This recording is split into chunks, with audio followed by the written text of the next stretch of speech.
Buenas noches, estimados estudiantes. Un placer saludarlos. Mi nombre es José Mario Castillo, soy docente del CONES de San José.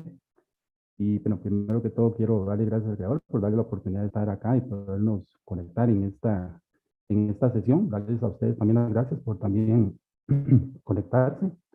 Y hoy vamos a ver un tema muy interesante, un tema muy bonito, es un tema que está incluido dentro de la tercera unidad de lo que corresponde a la parte de estudios sociales.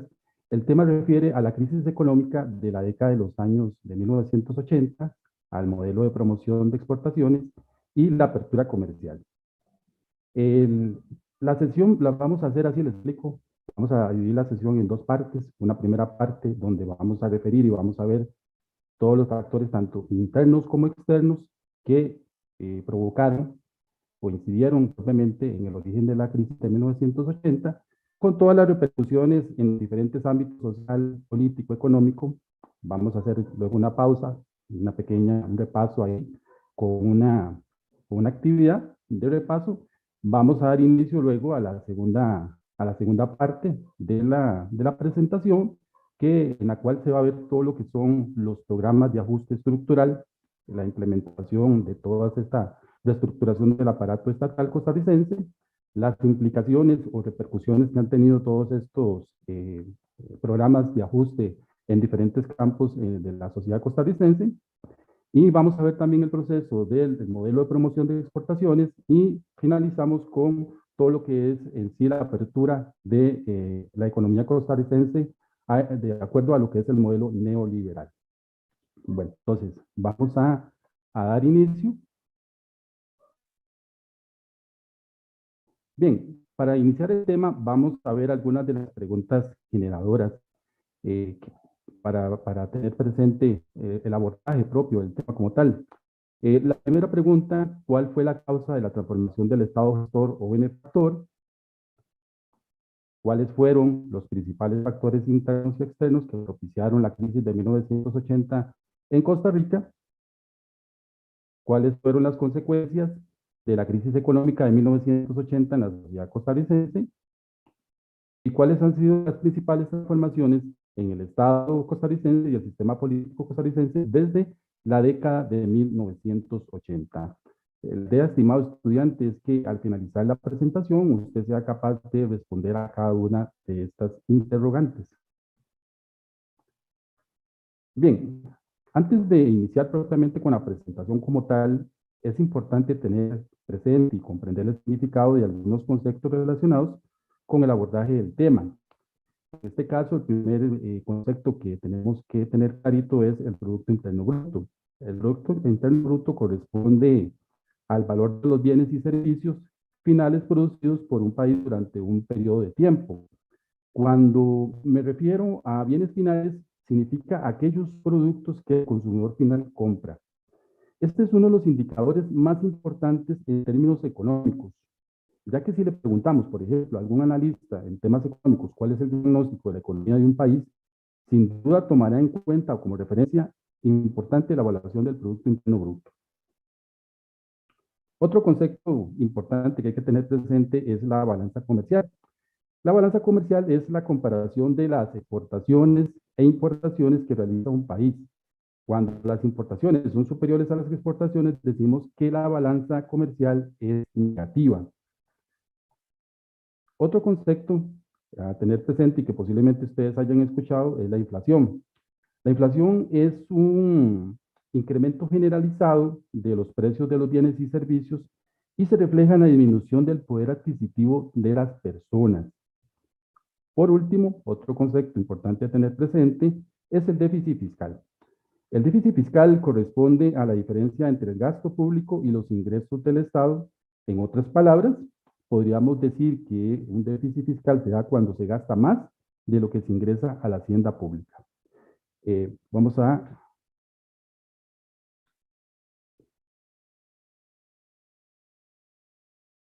Siempre, muchachos, es importante en cualquier hecho histórico plantear la ubicación temporal en la que se desarrollan los acontecimientos, no para aprenderse de memoria fechas, porque eso no es el concepto de los estudios sociales, sino para poder entender y hacer la ubicación temporal en espacio y tiempo. En este caso en particular, voy a indicar los diferentes periodos de la historia costarricense para tener una mejor comprensión a cuál periodo histórico se centrará el análisis de esta presentación. El periodo patriarcal se extiende de 1821 a 1840, es decir, después de nuestra independencia hasta 1840 se abarca el periodo patriarcal.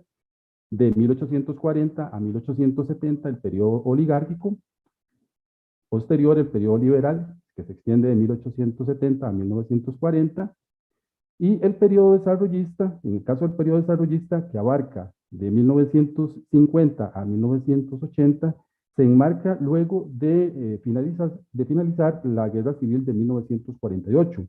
Este modelo o periodo se sustenta en un estado interventor de las actividades económicas y sociales del país y se desarrolla también el modelo de sustitución de importaciones que más adelante explicaremos en qué consistió.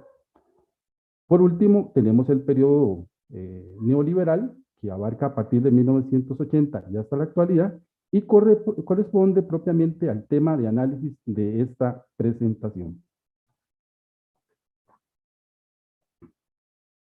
Bien, vamos a ver algunos antecedentes importantes. Siempre es importante de empezar con el hecho histórico, tener algunos antecedentes que nos permitan ver el contexto político, económico y social previo a, en este caso, la crisis de los años 80.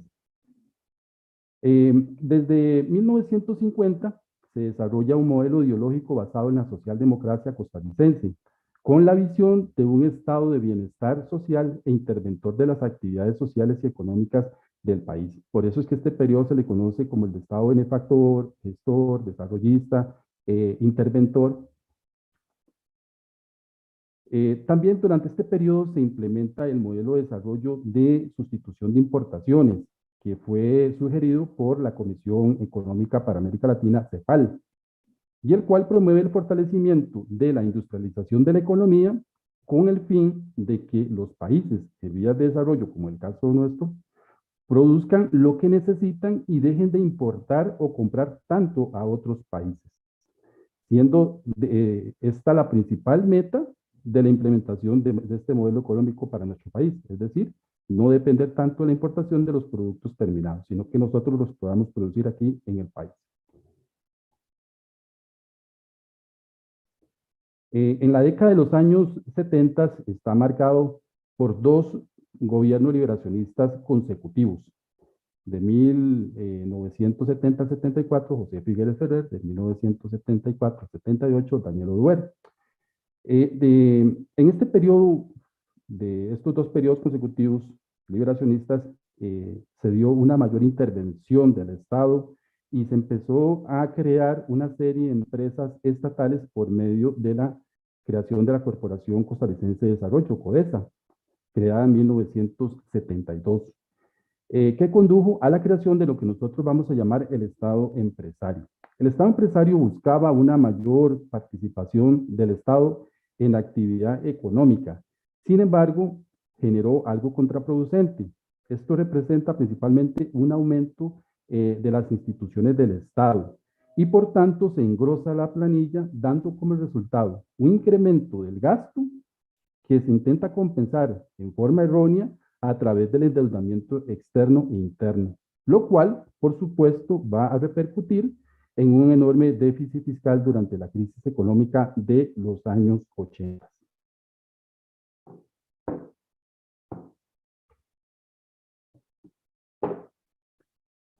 Es importante mencionar que los años previos a la crisis se da una bonanza en las exportaciones del café en el mercado internacional, lo cual permite que Costa Rica pueda accesar con facilidad a los créditos que tienen disponibles los organismos financieros internacionales. Recalco que, por supuesto, esta bonanza es un espejismo, por supuesto, de lo que posteriormente vendrá.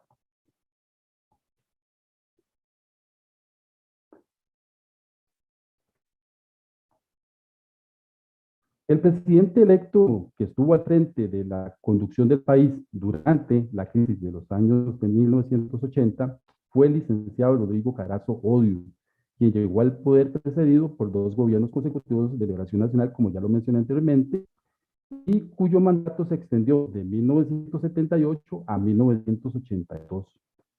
Carazo Odio ha sido sin duda, muchachos, uno de los candidatos más carismáticos y con mayor simpatía del electorado. Precisamente quise introducir el tema con esta publicación de la periodista Yuri Lorena Jiménez, que es periodista del periódico La Nación, la cual evidencia en forma oportuna el cambio drástico en la opinión del costarricense al inicio del mandato de Rodrigo Carazo y al final de su periodo de gobierno, para lo cual me permito leer textualmente. Rodrigo Carazo anunció que haría todo lo posible por poner orden, aunque le caiga mal a mucha gente, porque este país necesita disciplina, orden, trabajo y requiere responsabilidad de parte de los funcionarios y de parte de las comunidades. 40 años después, leer aquellas palabras tras lo que acontecería durante su mandato suena, cuando menos, a una tremenda ilusión. Para otros, hoy, hay que decirlo, puede sonar a una broma macabra. En este caso, la periodista refleja muy bien todo lo que aconteció directamente con la crisis y pone de manifiesto una de las crisis económicas más difíciles que atravesó nuestro país en los últimos 50 años, en la cual se combina una serie de factores internos y externos que propiciaron las condiciones perfectas para asumir al país en una caótica situación económica y social y que a continuación analizaremos.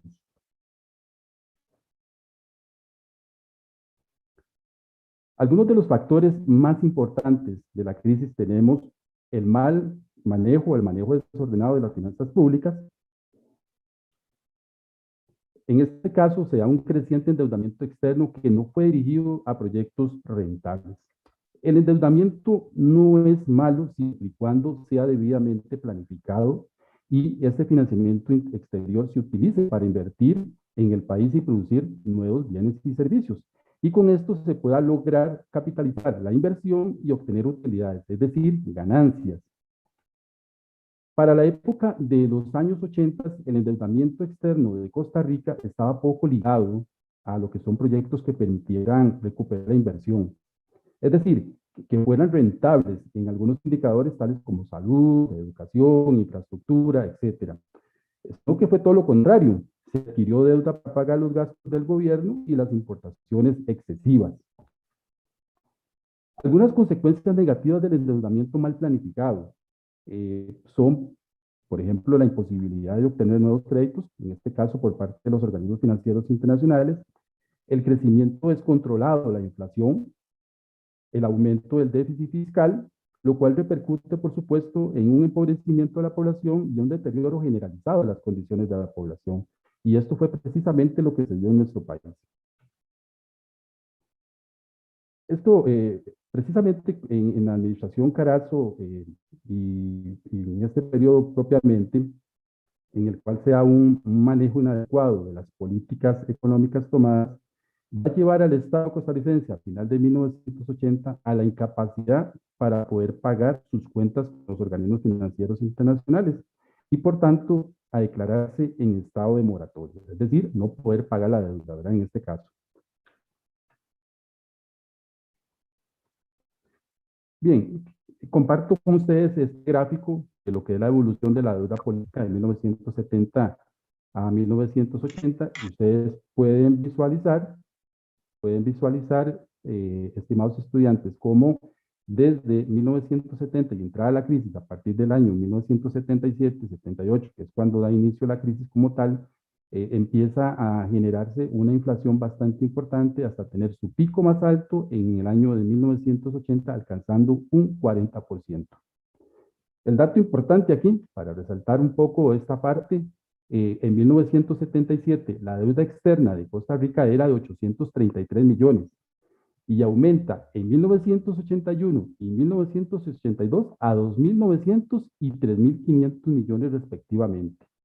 Entonces dan ustedes cómo a través de los números nos podemos dar una idea de cómo fue que se fue generando todos estos problemas y cómo la deuda comienza a crecer. Recordemos que la deuda externa corresponde a los créditos que el país solicita a los organismos financieros internacionales y que en este caso se maneja en dólares. Bien, como segundo punto o factor interno de la crisis de 1980 tenemos la política cambiaria y real. ¿Qué significa esto? Bueno, eh, podríamos afirmar que a partir de 1981 se inicia un periodo de políticas económicas deficientes por parte del gobierno de Rodrigo Carazo. El precio del colón con respecto al dólar se mantuvo fijo durante mucho tiempo, pero sin que esto respondiera a la realidad económica vigente. Es por esta razón que a partir de 1981 el colón comenzó a apreciarse con respecto al dólar. Y hacia más o menos 1982 se presentó una devaluación tan seria que de cerca de aproximadamente el 650%, de manera que el colón, en este caso el tipo de cambio del colón pasó a 8 puntos, de 8.60 en 1981 a 64 colones por dólar en 1982. Recordemos que si comienza a hacer una devaluación de nuestra moneda con respecto, en este caso, al dólar, por supuesto que habrá que pagar cada vez más colones para poder adquirir X producto, ¿verdad? Por ejemplo, un barril de petróleo. En este caso, esta política irreal y esta fuerte devaluación del colón con respecto al dólar va a originar como consecuencia una inflación importante que se va a medir principalmente, o se comienza a notar en el costo, el incremento del costo de la canasta básica, la cual aumentó aproximadamente en un 90%. Como consecuencia de este ingreso, el salario real de las personas retrocede 10 años, es decir, los salarios de los trabajadores van a perder poder adquisitivo y por tanto va a aumentar la pobreza de la población costarricense de esta época.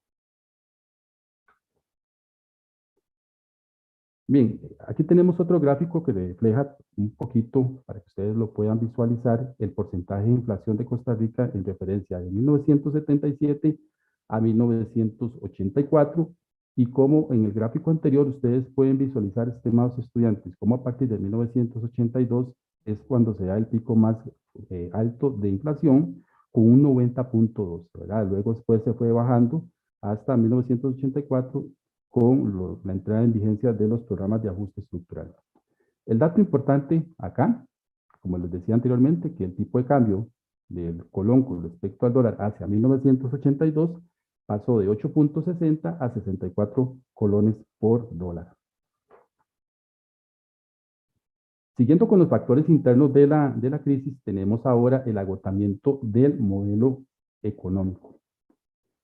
Recordemos que en las décadas de 1950 a 1980, como vimos al principio de las diapositivas, se implementó en nuestro país el modelo de sustitución de importaciones o modelo de desarrollo hacia adentro, el cual, tal y como lo mencionamos anteriormente, se fundamenta en la protección de los productos fabricados en el país, incentivando de esta manera la actividad industrial principalmente, y teniendo como objetivo primordial disminuir la importación de productos terminados, para lo cual se imponía en este caso, altos impuestos a las mercancías producidas fuera de la región centroamericana. Recordemos que dentro de este modelo también lo que se configura es la integración regional centroamericana para lo que es en sí el comercio, que a la postre nos vamos a dar cuenta que esto no funcionó porque, por supuesto, este mercado es muy pequeño y poco competitivo.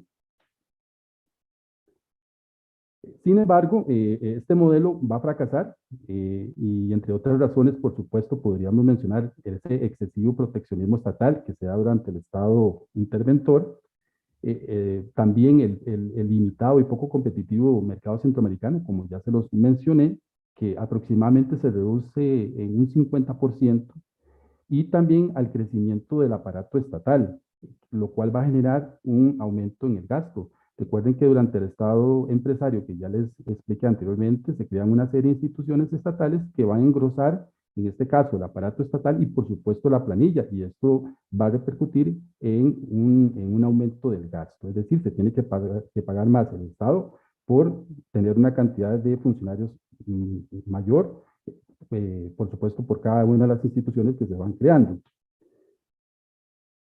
Otros aspectos que propician el fracaso del modelo de sustitución de importaciones es que el sector industrial, era poco competitivo. Además, se da una disminución de las exportaciones y un aumento del precio de las importaciones, lo que por supuesto agrava el crecimiento del déficit comercial que se venía presentando. Aquí hay que tener presente algo. Uno de los objetivos principales del modelo de sustitución de importaciones era disminuir la importación de productos terminados, pero en el siguiente gráfico, en el siguiente cuadro, vamos a ver cómo más bien las importaciones fueron superiores a las importaciones. Y no es que importar sea malo, el problema de esto fue que no se aumentó en volumen, sino se aumentó en precio, es decir, los precios de los productos que se importaban comenzaron a ser mayores producto de todo el proceso de recesión que se empezó a generar a nivel mundial, que ya lo vamos a ver más adelante, principalmente por la subida de los precios del petróleo. Bien, como les comentaba anteriormente, aquí tenemos el cuadro y precisamente ustedes pueden visualizar acá cómo desde 1970 hasta 1980 hay una progresiva diferencia entre lo que se exporta y lo que se importa. A esto es lo que se le conoce como balanza comercial. En este caso podemos ver, por ejemplo, que hacia 1979 y hacia 1980 la diferencia entre exportaciones e importaciones creció o pasó de menos 463, ¿verdad?, millones de dólares a 522 millones de dólares, ¿verdad? Entonces, en este caso queda a través de los gráficos numéricos, podemos visualizar cómo estamos importando más de lo que exportamos, y en este caso, por supuesto que no es positivo.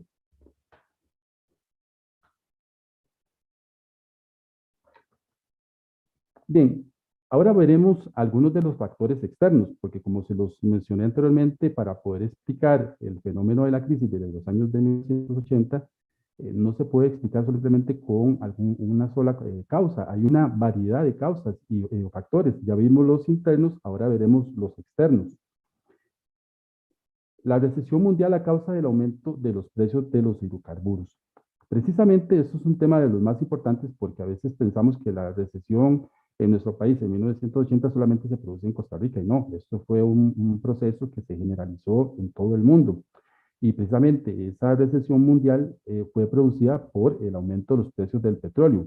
Hay que tener presente que en la década de 1970 se presentan dos crisis petroleras. La primera se da en 1973 y su origen se encuentra en la llamada guerra de Yom Kippur, que es una guerra que enfrenta a árabes e israelíes y con lo cual se inicia una serie de bloqueos por parte de los miembros de la OPEC. Los miembros de la OPEC, en este caso la Organización Productora de Países Exportadores de Petróleo, va a hacer un embargo propiamente sobre los países occidentales que apoyaron a Israel y por supuesto esto va a crear que el precio del barril de petróleo comience a subir en una forma bastante desmesurada. Y la segunda crisis petrolera fue en 1979, en la cual se produce por los efectos combinados de dos aspectos importantes geopolíticos, que es la revolución de Irán y la guerra que enfrentó a este país precisamente con Irak. Esto es importante tener presente porque estos dos países, tanto Irán como Irak, son de los más importantes en la producción de petróleo. Por supuesto que esto va a repercutir en un aumento de los precios del petróleo hasta en un 44% de incremento que se generó, originando como tal que los países desarrollados adoptaran medidas como restricciones al consumo y por supuesto originando como tal que en las economías de los países más pobres y dependientes de las exportaciones se vieran perjudicados, por supuesto porque sus exportaciones van a disminuir. Precisamente por este contexto que les acabo de comentar, los organismos financieros internacionales no van a otorgar nuevos préstamos. Y precisamente hay otro aspecto también importante que habría que mencionar, que es que en 1979 la Reserva Federal de Estados Unidos tomó la decisión de aumentar drásticamente las tasas de interés para frenar la inflación que venía experimentándose en este país, lo cual, sumado a la devaluación de las monedas de los países latinoamericanos en relación con el dólar, hizo que estos terminaran debiendo enormes cantidades de dinero. Recuerdan que yo les dije que hacia 1977 había, por ejemplo, en el caso nuestro, una bonanza del café, y que muchos de los créditos que se obtuvieron fueron con tasas de interés variables. Bueno, precisamente esas tasas de interés variables van a sufrir drásticamente un aumento a través de esta política de la Reserva Federal de Estados Unidos de incrementar las tasas de interés, y esto va a tener un efecto dominó en lo que es las economías principalmente latinoamericanas.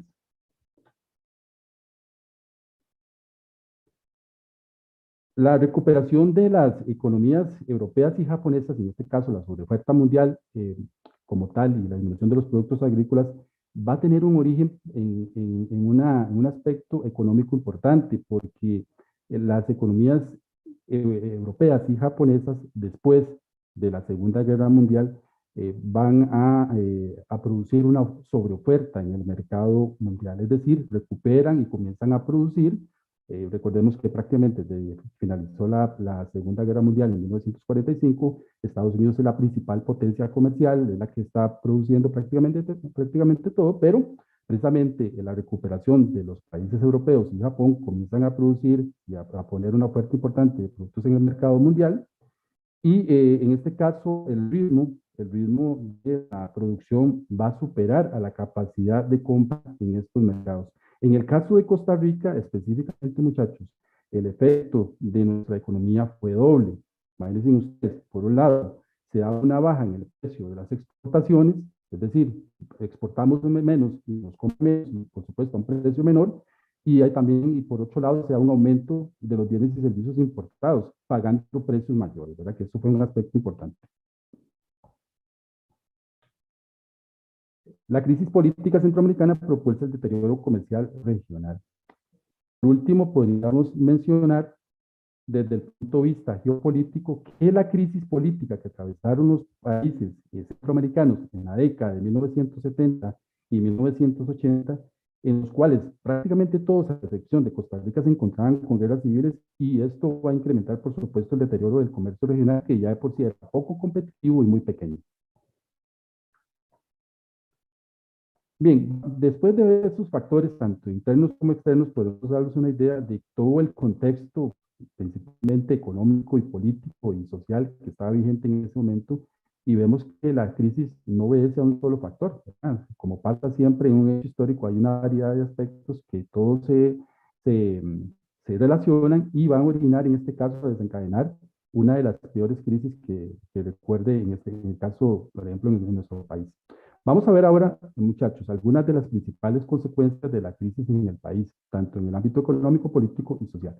En el ámbito económico, algunas de las consecuencias más importantes. Bueno, la deuda externa representaba el 100% del Producto Interno Bruto y 3 veces las exportaciones. Es decir, prácticamente, desde el punto de vista económico, yo no soy economista, pero por lo que he podido investigar, una economía sana tiene que estar en un 60% del Producto Interno Bruto. Y vea que Costa Rica prácticamente estaba en un 100%, ¿verdad? Y prácticamente para poder pagarla teníamos que ver, en este caso, exportar 3 veces las exportaciones durante un año. Dicen ustedes. Entonces, por ahí evidencia todas las repercusiones que tuvo. La inflación se elevó hasta superar el 90% en 1982. Los precios van a aumentar en un 225% entre 1979 y 1982. Como hemos visto anteriormente, la devaluación del colón se alcanzó un 600% y el tipo de cambio pasó de 8.60 a 64 por dólar entre 1980 y 1982, casi que se quintuplica. El déficit del sector público llegó al 19.1% del Producto Interno Bruto y se triplica la deuda externa. Esos son algunos de los principales aspectos, consecuencias de la crisis. Bueno, también acá es muy importante, como ya lo vimos anteriormente, que se declara la moratoria de deudas y se dejaron de fluir préstamos hacia el país. Evidentemente, eso fue una de las políticas más desacertadas de la administración Craso-Odio, declararse y romper relaciones con los organismos financieros internacionales, porque esto va a tener una incidencia directa en que no nos puedan girar nuevamente préstamos. Bien, vamos a ver ahora las principales consecuencias desde el ámbito social. El desempleo se duplicó. Pasó de 4.4% en julio de 1979 a 9.4% en julio de 1982. Esta ha sido una de las tasas de desempleo más altas de nuestro país. El valor del salario, es decir, de los salarios de los trabajadores, se redujo un 40% entre 1980 y 1982. En 1982, el 70% de las familias eran calificadas como pobres. La cobertura del seguro de salud de la Caja Costarricense de Seguro Social, en este caso de enfermedad y maternidad, la cobertura como tal cayó un 68%. Los salarios reales de los trabajadores disminuyeron y el poder adquisitivo cayó cerca del 42%. Y todo esto va a ocasionar una escasez de alimentos y especulación. Entonces ven ustedes que en forma generalizada Costa Rica tiene problemas en todos los indicadores económicos: déficit fiscal, balanza comercial negativa, una deuda externa insostenible, va a tener, por supuesto, un deterioro generalizado de todas las condiciones de vida, ¿verdad? Y la calidad de vida de las personas. Y esto por eso es que les mencionaba que esta ha sido una de las crisis más importantes y hay que tener presente, porque al final de cuentas, mucho de esto se puede visualizar en cierta manera en el contexto que tenemos en la actualidad, por supuesto, guardando las diferencias, porque no podemos comparar la crisis de los años 80 con el contexto que tenemos actualmente. Pero sin embargo, hay algunas cosas que podríamos tener presente para poder hacer que la historia nos enseñe a no cometer los mismos errores, ¿verdad? Que es la parte más importante de la historia. Bien, desde el punto de vista político, las principales consecuencias que tenemos es que el gobierno de Rodrigo Carazo, como ya les mencionó, intentó gobernar sin apoyo de los organismos internacionales, fue bastante terco en ese sentido. Él decía que no podían imponerle nada al país. Por supuesto, el deterioro generalizado de las condiciones de vida de la sociedad va a crear que los grupos, sindicatos comiencen a presionar, ¿verdad? Por intereses personales y buscando mejoras. Y el gobierno de Carazo, como lo mencionamos anteriormente, no aceptó las condiciones impuestas por los organismos financieros internacionales y en este caso se dejó y rompió relaciones y se dejó de pagar la deuda. Bien, eh, posiblemente, estimados estudiantes, si ustedes le preguntan a sus padres cuál fue la imagen que más recuerdan de la crisis de los años 80, muy posiblemente le van a responder que lo que más les impactó eran las extensas filas que tenían que hacer los y las costarricenses para poder conseguir los productos básicos, tales como arroz, frijoles, manteca, etcétera, etcétera. Y es que precisamente una de las situaciones más apremiantes de la coyuntura social y económica de esta crisis fue la escasez de alimentos. Algunos de los aspectos más importantes en relación a este tema tenemos que se dio una escasez de productos procesados, principalmente, ya dijimos, porque se limitan las importaciones debido al aumento de los precios de los productos que en ese entonces se importaban, con lo cual va a haber una disminución del mercado interno y por tanto merma la producción. Por otro lado, o por otra parte, en este caso, producto de la inflación que ya analizamos, se refleja en un aumento de los precios de la canasta básica y en la reducción de salarios. Esto va a ocasionar, por supuesto, también una escasez de alimentos, va a influir en esta parte. Con lo cual, vamos a tener que hacer largas filas para poder comprar. ¿Qué fue lo que hizo el gobierno para tratar de contrarrestar un poco todo esto? Bueno, precisamente a través de los expendios del Consejo Nacional de Producción, trató, en este caso, de estabilizar los precios y de asegurar el acceso a productos básicos. Esta fue una de las situaciones más complicadas que tuvo la sociedad costarricense durante esta crisis y como les mencionaba anteriormente, si ustedes consultan a sus padres, posiblemente esto es lo que a ellos les quedó más de esta crisis y lo que más recuerdan en el inconsciente colectivo. Bien,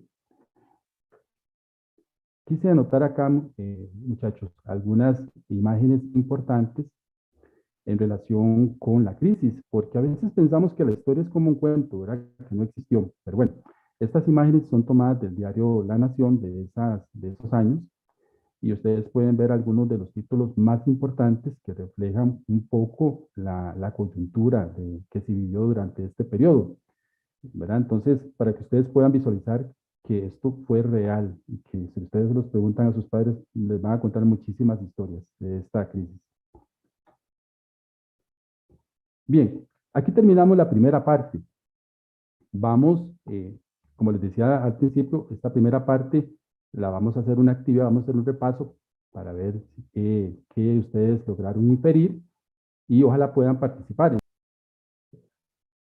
Pueden entonces incluirse y enlazarse a esta dirección de URL, www.caju.bit, y ingresan este pin de juego que los va a direccionar y les va a permitir ingresar a realizar la actividad.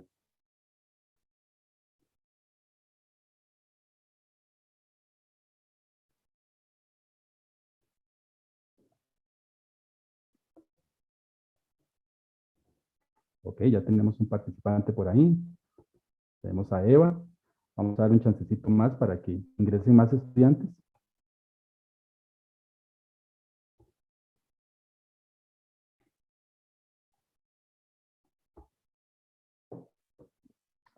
Tenemos a Karen. Bien, vamos a dar un poquito más de tiempo para que ingresen más personas.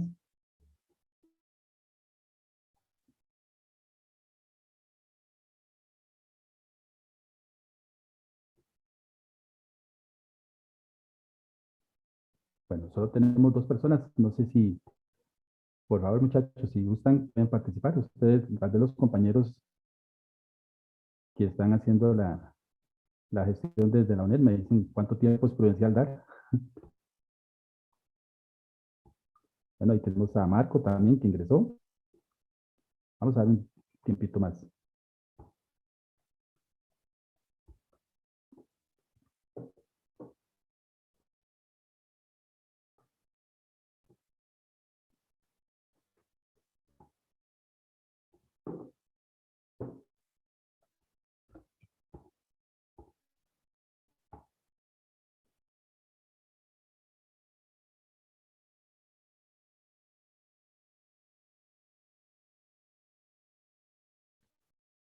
Perfecto. Bueno, vamos a iniciar entonces con los estudiantes que han logrado incorporarse, que es Marco, Karen y Iván.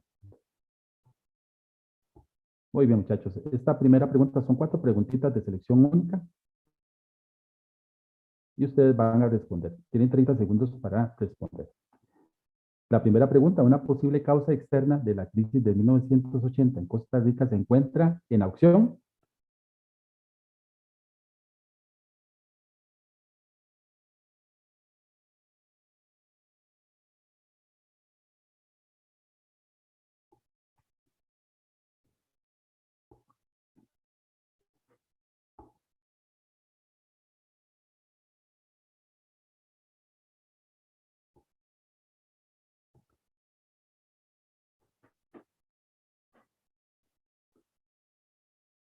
Muy bien, entonces la respuesta correcta en este caso es el incremento en el precio del petróleo. Ya nosotros mencionamos en la presentación que una de las repercusiones más importantes y causa externa de todo lo que pasó en los años 80, que no fue solamente una crisis local costarricense, sino que se dio en todo el mundo, fue precisamente el incremento en el precio de los hidrocarburos.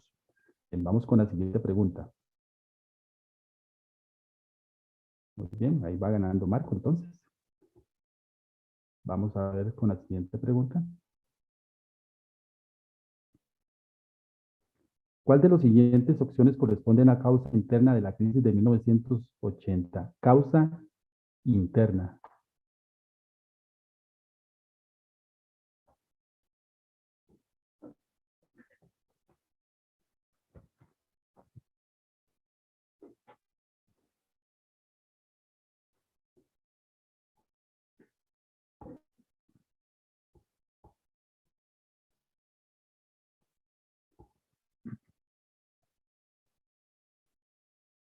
Bien, en este caso la respuesta correcta, por supuesto que una de las causas internas de la crisis fue el manejo desordenado de las finanzas públicas, ¿verdad? Principalmente con una serie de políticas económicas muy desacertadas que se tomaron durante el periodo de gobierno de Rodrigo Carazo.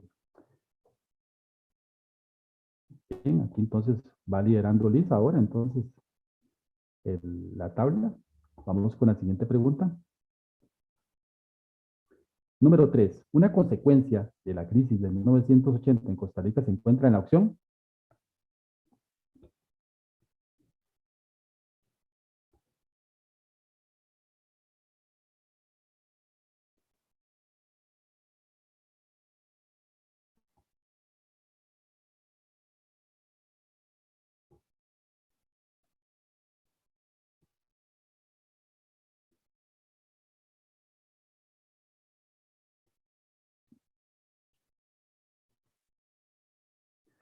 Muy bien. La respuesta correcta a esta pregunta es pérdida de poder adquisitivo de los salarios. Dijimos que producto de la inflación y el aumento generalizado, en este caso de los precios, se va a dar una pérdida de poder adquisitivo de los salarios de las personas.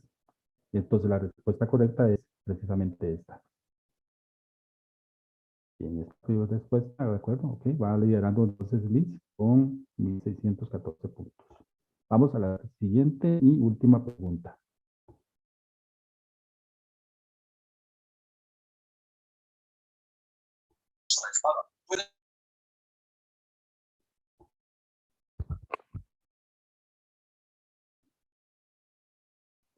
Bien, parte de la crisis de 1980 se reflejó en la escasez de alimentos. Como medida de esta situación, se estableció que,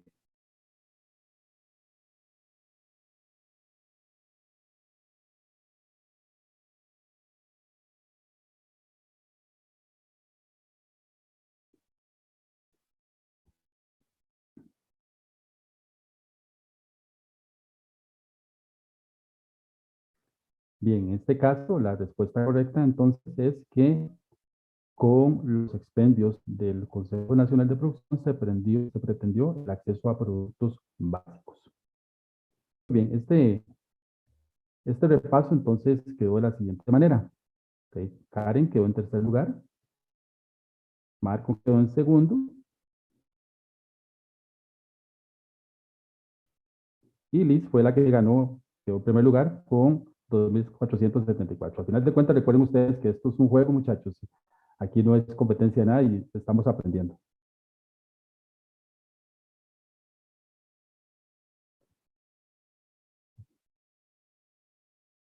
Bien, vamos entonces a seguir con la segunda parte de la presentación.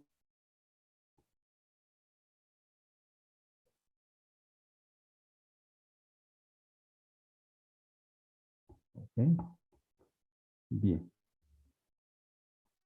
entonces vamos a compartir nuevamente pantalla.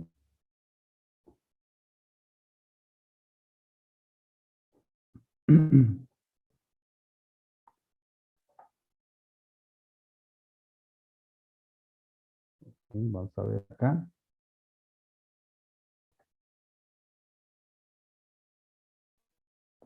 Y vamos a compartir nuevamente pantalla para que podamos ver la presentación. Bien, tal vez los compañeros de la net me confirman si están viendo bien si está visualizando bien la pantalla, nada más como para confirmar.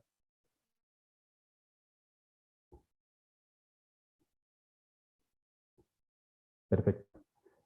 Bien, muchachos, entonces vamos a dar inicio a la segunda parte de la actividad.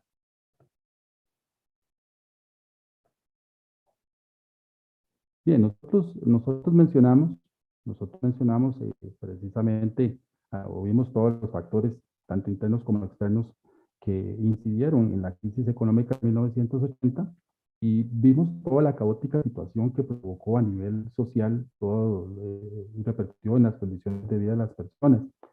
Ahora, ¿cómo fue que Costa Rica intentó salir de esta crisis? Bueno, básicamente lo hizo a través de los programas de ajuste estructural. Pero entonces resulta importante preguntarse, ¿qué es un programa de ajuste estructural? Precisamente ante un escenario tan complicado como el que se suscitó a nivel social y económico durante esta época, eh, Costa Rica tuvo que recurrir a la ayuda económica de los organismos financieros. Recuerden ustedes que en el gobierno de Rodrigo Carazo, él por una terquedad no quiso, en este caso, negociar la deuda y pedir préstamos con los organismos financieros internacionales.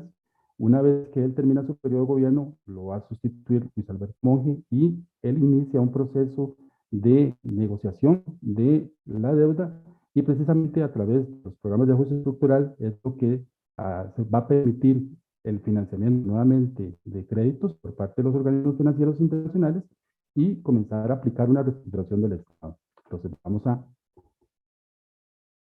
decir en este caso que un programa de ajuste estructural deben entenderse como, en este caso, como planes de recuperación económica que están sustentados en una renegociación de la deuda del país.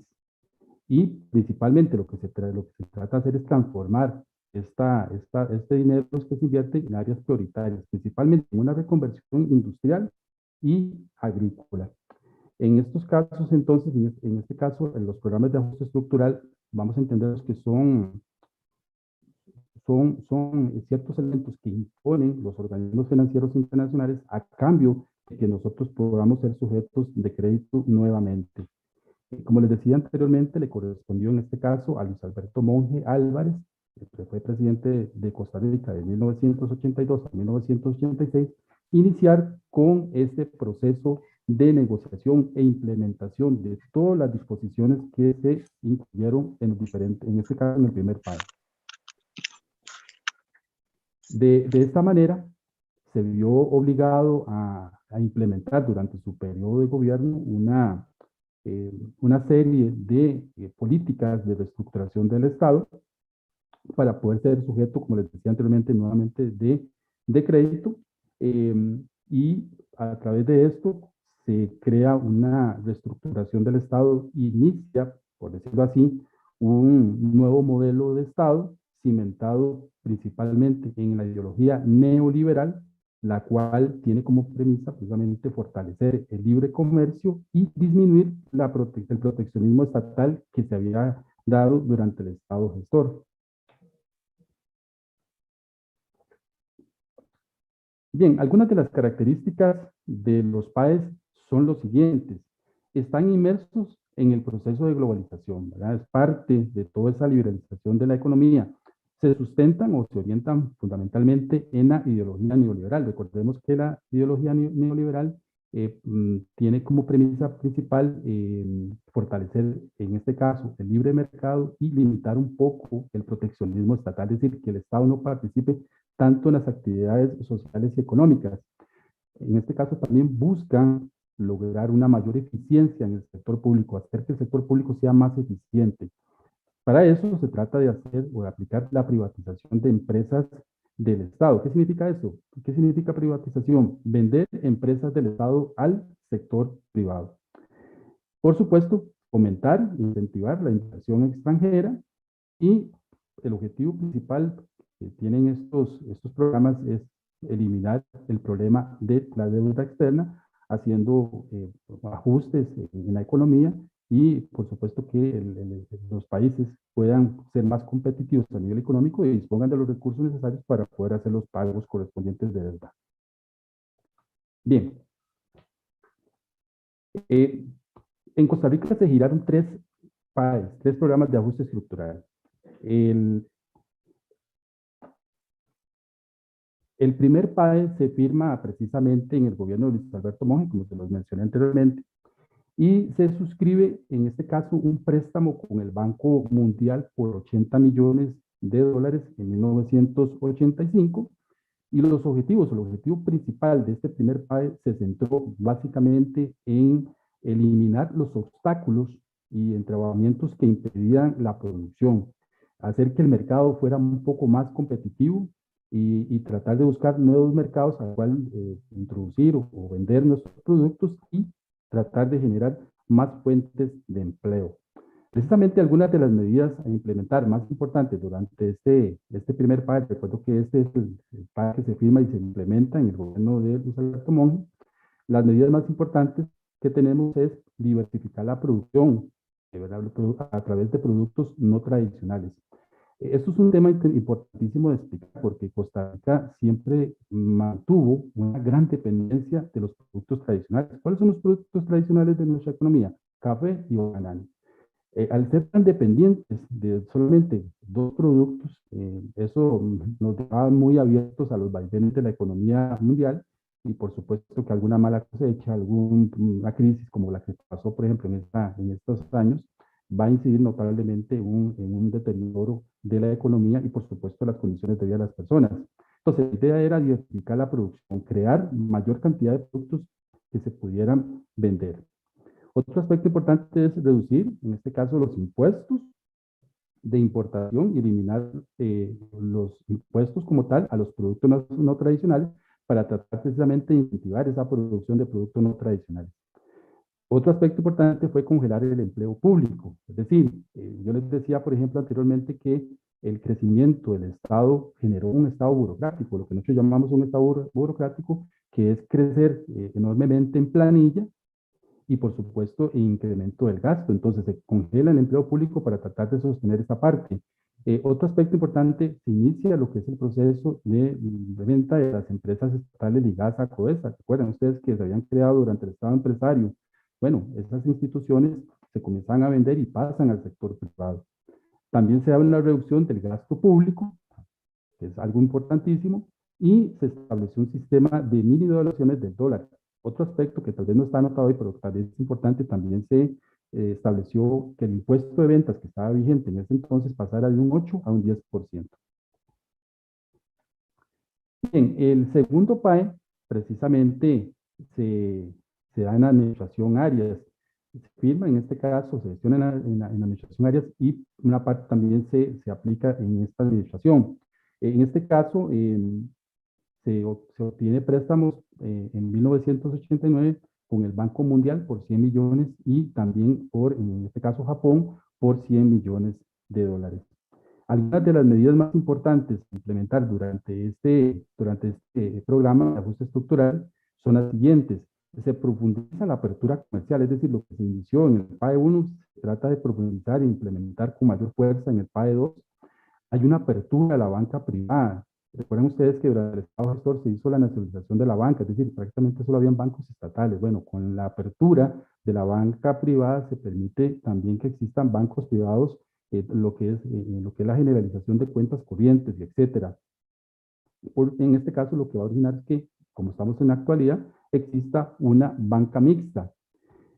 Por otro lado, también se fijan los precios de los granos básicos, ¿verdad? También un aspecto importantísimo. Se restringe el gasto público y se continúa con la reducción del aparato estatal, ¿verdad? Principalmente fomentando la privatización, es decir, siguiendo con la venta de esas empresas estatales que pasaron al sector privado, y aquí ya se comienza a aplicar lo que es la movilidad laboral voluntaria, es decir, tratando de disminuir la planilla del Estado, comienzan a decir a las personas para que se acojan a lo que es en este caso, eh, el poder salir del empleo y poder, en este caso, con las prestaciones, poder generar algún negocio. Bueno, al final de cuentas, eso fue lo que se pretendió en forma voluntaria y después, en el PAE número 3 se establece ya en una forma muchísimo más obligatoria. Precisamente, aquí tenemos el PAE número 3. El PAE número 3 se negocia en el gobierno de Calderón Fournier, y se termina de implementar como tal y firmar en el gobierno Figueres Olsen. En este caso, el Banco Interamericano de Desarrollo, BID, entrega dos préstamos en tractos de 1995 a 1997 por 80 millones y 100 millones para estimular, en este caso, el sector privado.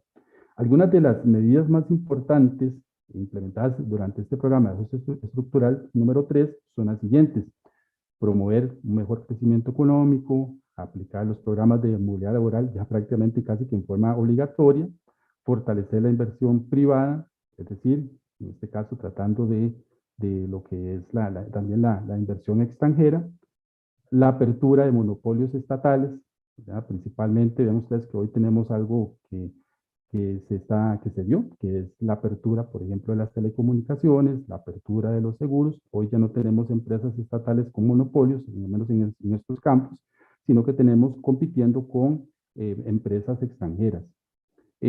Modernizar la banca estatal a través del funcionamiento de una banca mixta, como les decía anteriormente. Bien, estos fueron algunas de los aspectos, digamos, en forma general que se dieron. Ahora, vamos a ver precisamente un resumen de los aspectos en forma muy, pero muy global que se trataron de implementar a través de los programas de ajuste estructural.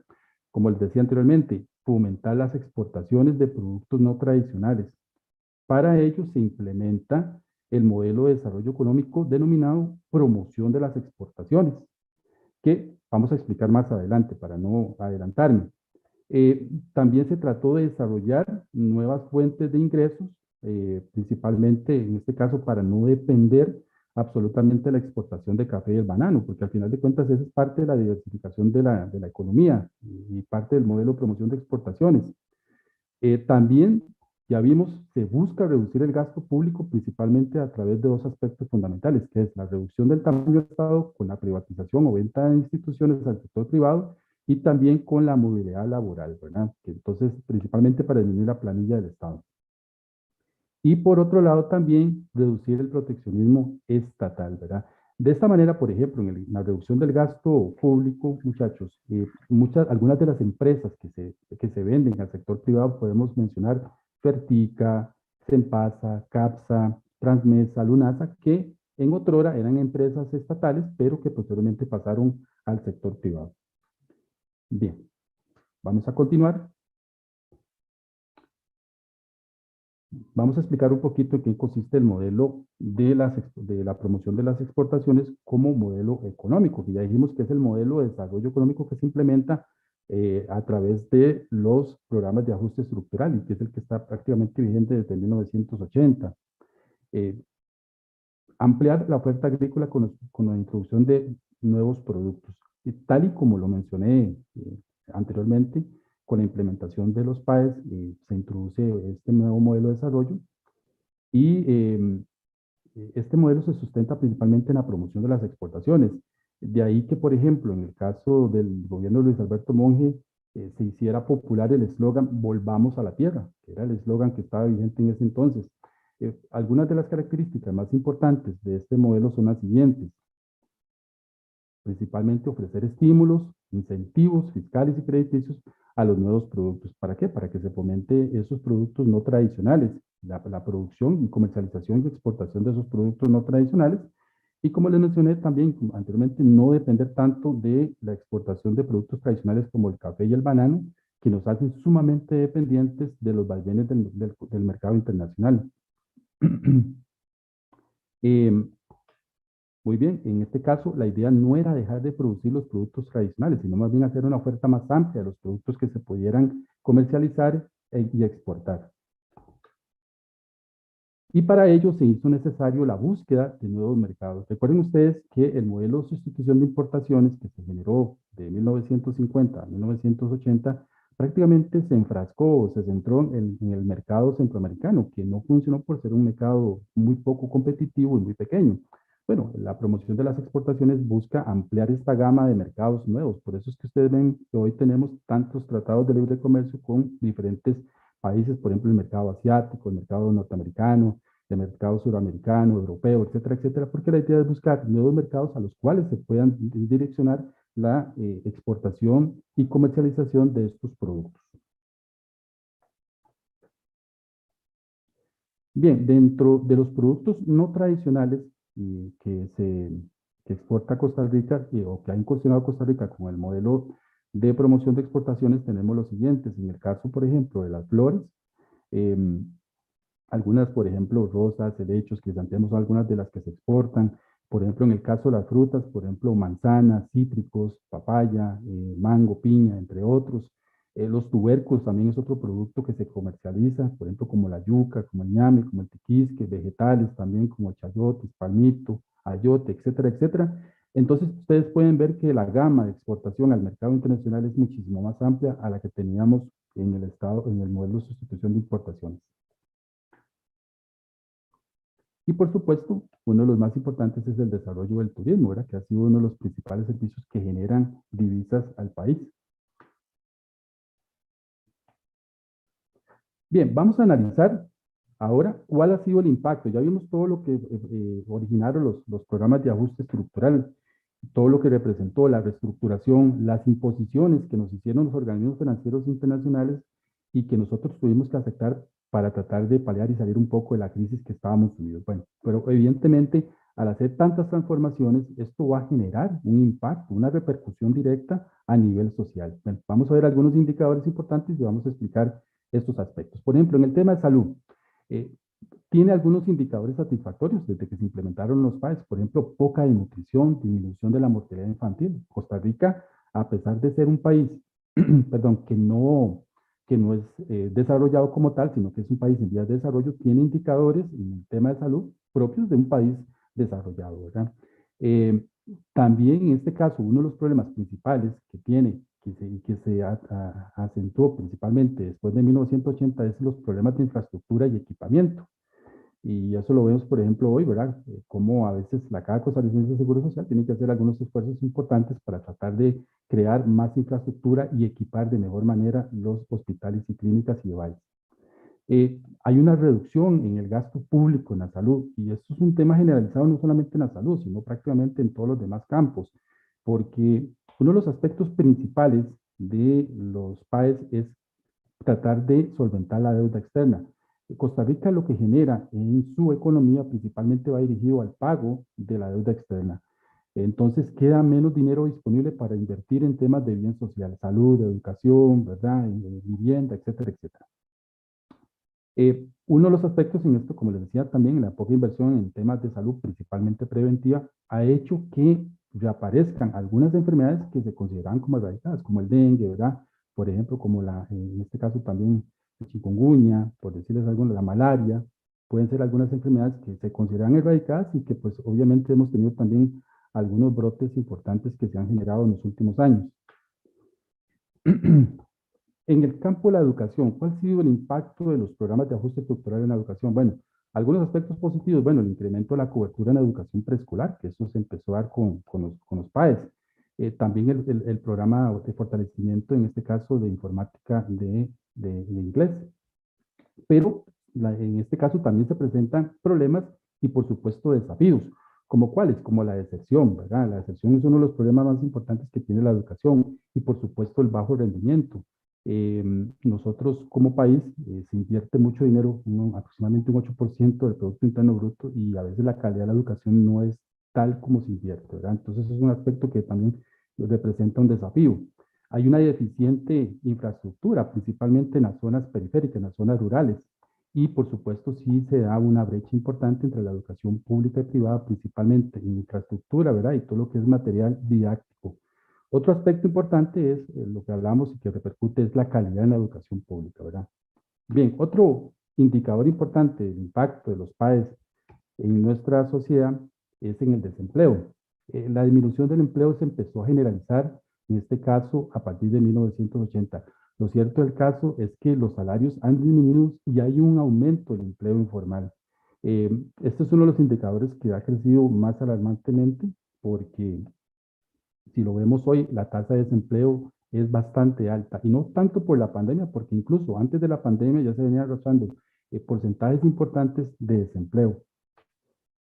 En el caso de la pobreza extrema, el hecho de que tengamos una pérdida de salarios reales, ¿verdad? Como se ha dado en los últimos años, y un aumento del desempleo, por supuesto que va a haber un aumento de las familias empobrecidas. Por ejemplo, en el caso de la pobreza total aumentó de un 16.7 en el 2007 a 17.7 en el 2008. Y la pobreza extrema pasó de 3.3% a 3.5% en esos mismos años. Esto refleja que la pobreza extrema como tal ha ido aumentando. En el caso de la movilidad social, al haber una mayor polarización social, por supuesto que hay menos opciones de ascender socialmente. El hecho de la educación no te asegura tampoco ser un criterio para poder conseguir un trabajo. Y he conocido personas que son doctores y se dedican, por ejemplo, a actividades de ventas, por decirles algo, ¿verdad? Porque a veces el mercado está tan saturado y no hay tanta apertura de fuentes de empleo que terminan haciendo otra cosa para la cual se profesionalizaron. Entonces, eso es un aspecto importante que también se ha generado, la falta, en este caso, de fuentes de empleo. Y, por supuesto, también esto incide en una menor participación estatal en la planificación del desarrollo, sumido precisamente por todo lo que es la parte de casi imposición para tener, que tenemos que hacer para pagar la deuda, ¿verdad? Que es lo que se direcciona a mayor cantidad de dinero y, por supuesto, no se invierte en estos temas de bien social. El tema de la desigualdad. Esto es uno de los aspectos más importantes. La economía costarricense, si ustedes hacen un análisis de los últimos años, prácticamente la economía siempre ha crecido, ¿verdad? Hay una tendencia, en este caso, bueno, principalmente una mejora en la distribución del ingreso, pero la economía mejora. Pero ¿cuál es el problema? Que la economía como tal crece, pero se va direccionada a unas pocas manos, ¿verdad? Propio del sistema neoliberal. Entonces, El problema es que la gran mayoría, el grueso de la población, pues tiene condiciones bastante complicadas y hay una pequeña parte que es la que ostenta precisamente esos ingresos principales que se maneja a través de ese mejoramiento de la economía. Eh, Hay unas pruebas que se llaman las pruebas o los indicadores Gini, que son los que miden precisamente estos indicadores o estas tasas, y estos indicadores han dado en los últimos años una mayor un incremento en la desigualdad, es decir, la brecha entre ricos y pobres se ha ido aumentando cada año más. Tenemos también el acceso a vivienda y, por supuesto, como se lo mencioné anteriormente, si hay una reducción, en este caso, del gasto estatal para poder invertir en temas de bien social, ¿verdad? Por supuesto, el crédito de vivienda no es la excepción. Por tanto, hoy tenemos y arrastramos, a pesar de los grandes esfuerzos que se hacen a través de políticas públicas inclusivas, lo cierto del caso es que hay también una gran formación de cantidad de tugurios y barrios marginales, a veces también por falta de planificación. Bueno, esos son algunos de los impactos más importantes que se ha generado a través de la implementación de los programas de ajuste estructural. Bien, vamos a eran dos temitas adicionales, que es el tema de las zonas francas, precisamente de la maquila tradicional a la tecnología electrónica. Y es que precisamente a finales del siglo XX se presenta un auge de la producción industrial. Esta principalmente va a ser gestionada a través de dos aspectos importantes, que es la maquila y el desarrollo de las zonas francas. Bien, en el caso de la maquila, las zonas francas son muy importantes porque se convierten en generadores de empleo e inversión extranjera. Y por otra parte, van a permitir un aumento en el volumen de las exportaciones, ¿verdad? Esto es muy importante de entender, aunque la maquila ha venido pues a la baja, ¿verdad? Principalmente con la entrada en vigor de algunos de los tratados de libre comercio y por la competencia que esto refiere. En el caso de las zonas francas, es importante explicar qué es una zona franca. Recordemos que a través de la ley número 7210, que es la ley de régimen de zonas francas, Costa Rica ha creado lo que se llama el régimen de zonas francas. ¿Y qué es un régimen de zonas francas? Bueno, este consiste básicamente en un conjunto de incentivos y beneficios que el Estado otorga a las empresas nacionales o extranjeras para que realicen inversiones nuevas en el país. Para lo cual se les da una serie se les facilita la exoneración del pago de impuestos a la importación de materia prima, e incentivo en el pago, por ejemplo, de algunos servicios básicos como electricidad, agua, telecomunicaciones, entre otros incentivos, ¿verdad? Principalmente para fomentar las fuentes de empleo. Es importante recalcar en este caso que Costa Rica cuenta con muchas oportunidades de inversión extranjera, es decir, Costa Rica es un mercado que es bien visto por las compañías extranjeras. ¿Por qué? Bueno, entre otras razones, principalmente porque cuenta con mano de obra calificada, eh, existe una estabilidad política importante en el país. Nosotros aquí nunca tenemos muchos años de que no sea un golpe de Estado, ni ninguna situación conflictiva a nivel político. Eh, Hay una disponibilidad de servicios básicos como por ejemplo agua, luz, telecomunicaciones, etcétera, de calidad. Además, la posición geográfica de nuestro país permite tener acceso a los principales mercados del mundo y así como la relativa también cercanía que tenemos en el caso con los Estados Unidos, que es el país del cual proceden la mayor cantidad de empresas que se benefician del régimen de zonas francas. Una característica y a la vez contraproducente es que estas zonas básicamente se ubican en el gran área metropolitana, lo que ha creado lamentablemente que el desarrollo se centre solamente en esta región y la generación de empleo pues no se dé de igual manera, por ejemplo, en las zonas periféricas del país. Ok, uno de los aspectos también importantes es que en las últimas décadas se ha desarrollado la inversión de empresas tecnológicas y servicios. Mucho de lo que se crea a nivel industrial en estas zonas francas, principalmente la confección y elaboración de implementos médicos, ¿verdad? Que eso es un aspecto que Costa Rica exporta. Bien, siguiendo con el tema de las zonas francas, por supuesto que hay un antes y un después de Intel, ¿verdad? El 13 de noviembre precisamente de 1996, la corporación Intel anuncia precisamente que la decisión de establecer una fábrica en Costa Rica para ensamblar y probar microchips. Y esta se constituye de esta forma, de esta manera, de esta forma en una de las compañías extranjeras con la mayor inversión registrada en Costa Rica. Hasta ese momento, ¿verdad? Por supuesto, una vez que Intel lamentablemente se va del país, han llegado aproximadamente 250 multinacionales, principalmente del campo de la manufactura y servicios médicos, como les mencionaba anteriormente.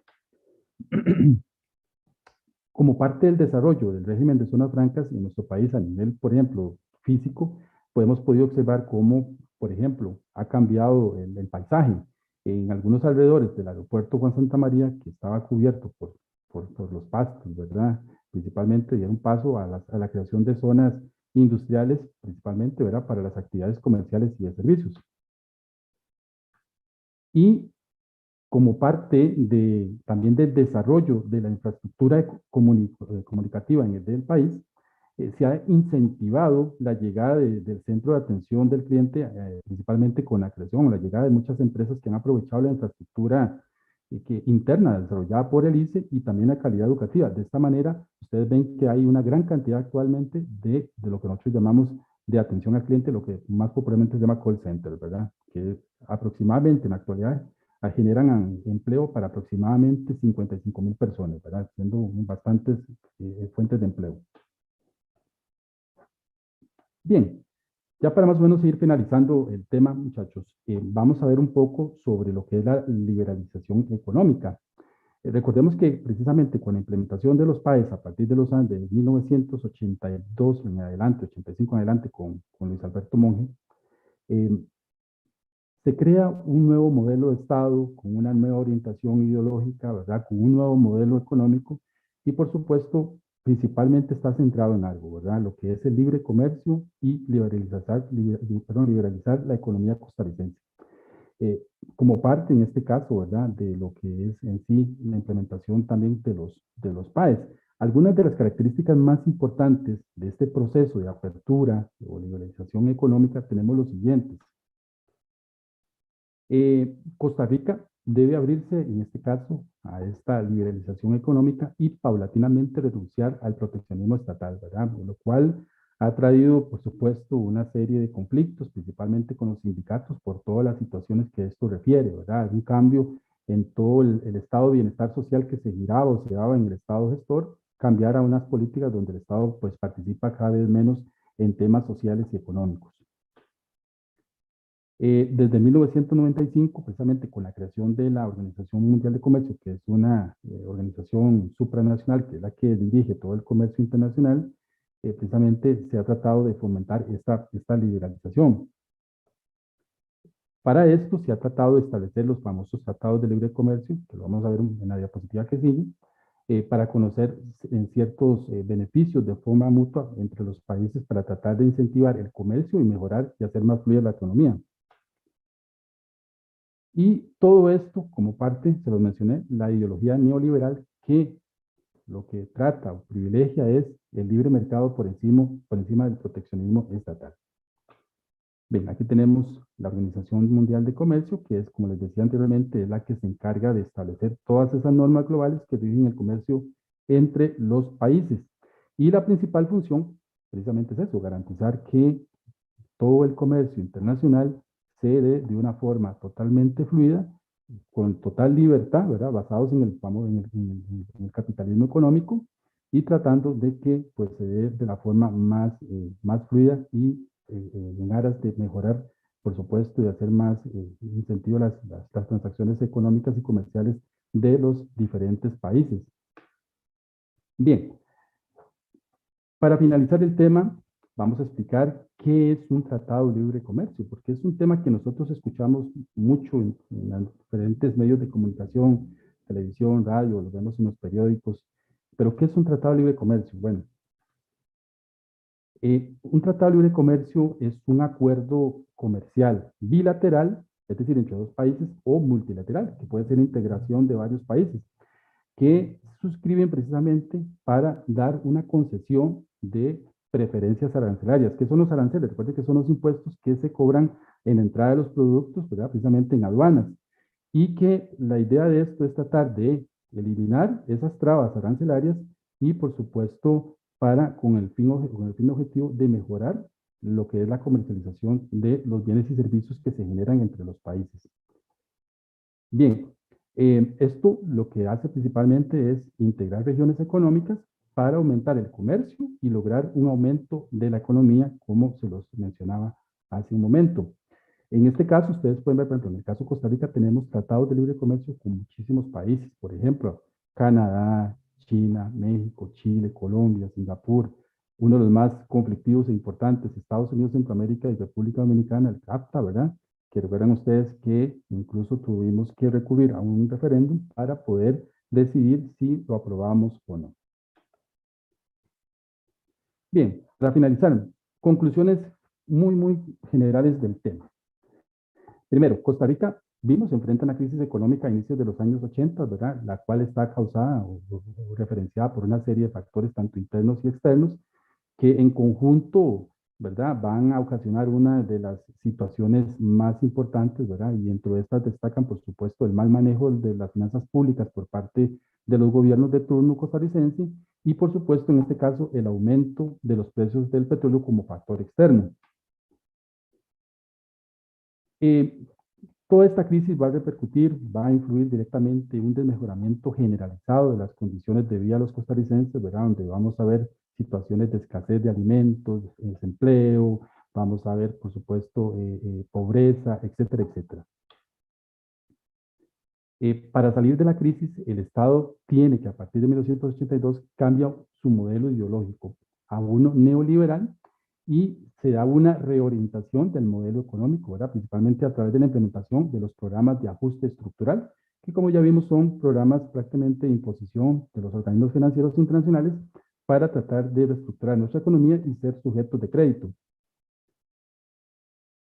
La aplicación de los PAES suponen una serie de cambios importantes, ¿verdad? Ya vimos, de hecho, los que destacan, por supuesto, privatizar, liberalizar la economía, privatizar o vender instituciones estatales con el firme objetivo de reducir el tamaño del Estado y, en este caso, promocionar las exportaciones, para lo cual se da una serie de incentivos.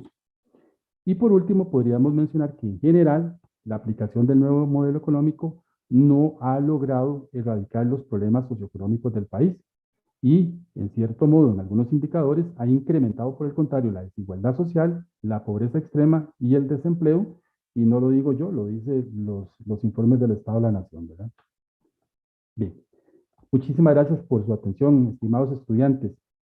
Antes de que se me vayan, por favor, les pido que se me queden en línea para hacer la segunda parte del juego de, de la actividad, hacer el repaso.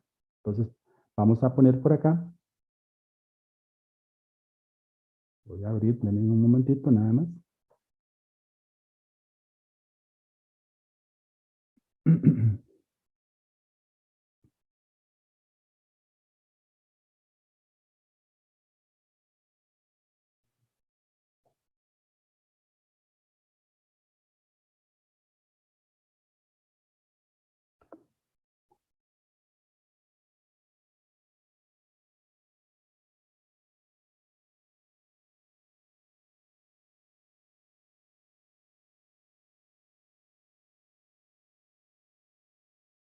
Ok, denme porque aquí yo dejé. Ok,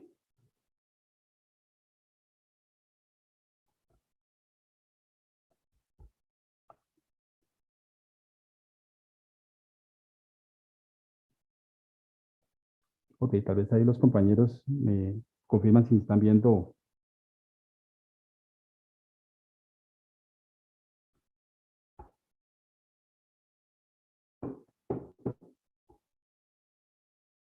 Ok, entonces vamos a empezar, vamos a esperar que ingresen los estudiantes para dar inicio con el juego.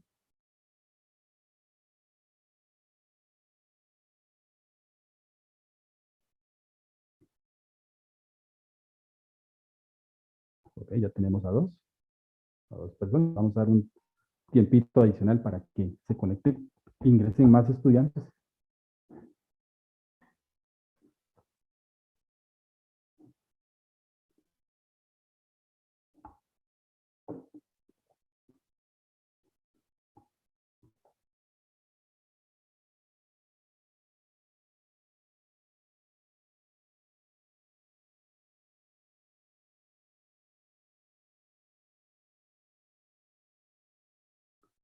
Ok.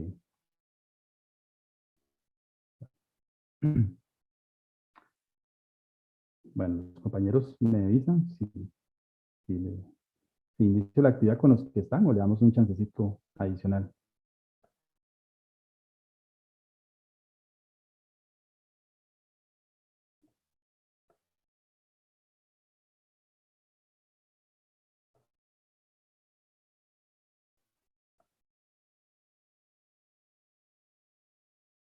Bien, ahí tenemos a Marco, muchas gracias. Muy agradecido, muchachos, a los que están ingresando y a la actividad, muy amables. Ok, vamos a iniciar entonces. Segunda parte de la actividad, repaso de la exposición de la crisis de los años 80. Muy bien. Muy bien, la primera pregunta. En los años 80, Costa Rica implementa un nuevo modelo económico que implicó realizar ajustes económicos tales como.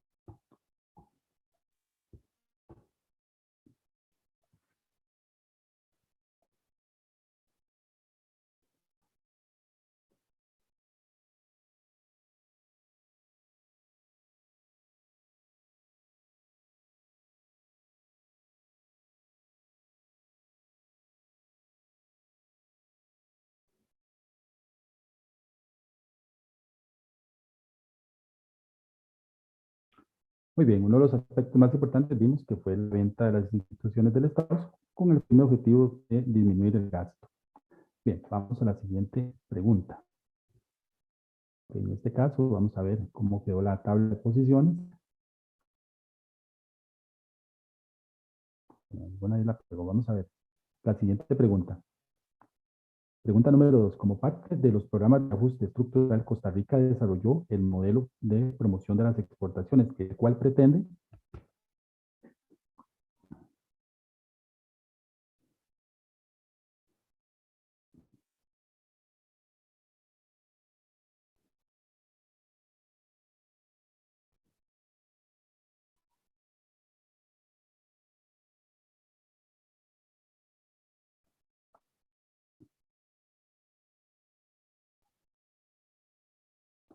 Muy bien, en este caso, por supuesto que lo que pretendía el modelo de la promoción de las exportaciones es hacer una oferta más amplia de productos a través de la diversificación agrícola y una búsqueda más amplia de mercados a los cuales colocar estos productos. Bien, la siguiente pregunta, en este caso, muy bien, Marco la atinó. Bien, vamos a la tercera pregunta. Uno de los objetivos generales de los programas de ajuste estructural fue el siguiente.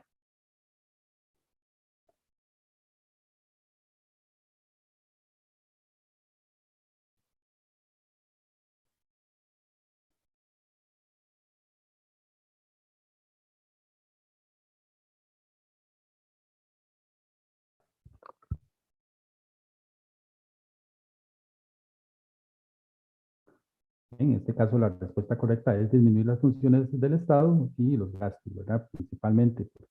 Ese era uno de los problemas más grandes que tenía precisamente el Estado costarricense y esta fue una de los aspectos más primordiales, disminuir los gastos y las funciones del Estado como parte de esa nueva política ideológica neoliberal.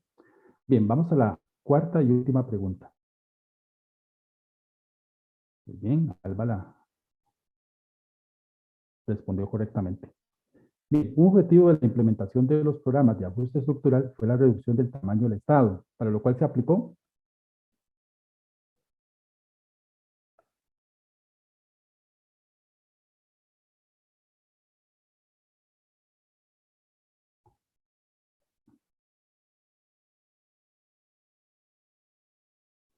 Muy bien. La respuesta correcta en este caso es la movilidad laboral, ¿verdad? Se le daba a los trabajadores la posibilidad de darle las prestaciones y esto con el fin objetivo de reducir la planilla del Estado. Muy bien. Ahí estaríamos finalizando entonces la actividad. Vamos a ver cómo quedó la tabla. Ok, Alba quedó en el tercer lugar.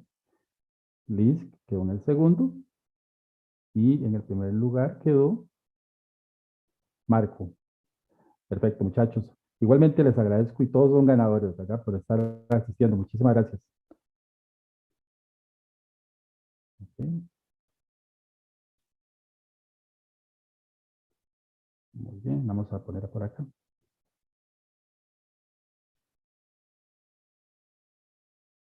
Muy bien, creo que ahí estoy, ¿verdad? Bueno, muchachos, a todos los que estuvieron en la sesión, les doy enormemente las gracias.